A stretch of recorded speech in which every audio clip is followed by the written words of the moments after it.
Telangana assembly में 3 लाख करोड़ का budget पेश। माइनॉरिटीज के लिए 3,591 करोड़ रुपये। तेलंगाना असेंबली का बजट इजलास जारी है। माली साल 2025 व 2026 के लिए डिप्टी चीफ मिनिस्टर व वजीर फिनांस भट्टी विक्रमार्का ने असेंबली में 3,04,965 करोड़ रुपये के बजट को पेश किया।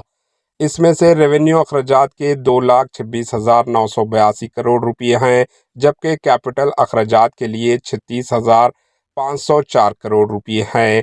बजट में माइनॉरिटी अक़लियत की बहबूद के लिए 3,591 करोड़ रुपये मख्तस किए गए, जबकि बीसी तबके के लिए 11,405 करोड़ रुपये, एससी तबके के लिए 40,232 करोड़ रुपये और एसटी के लिए 17,169 करोड़ रुपये मख्तस किए गए।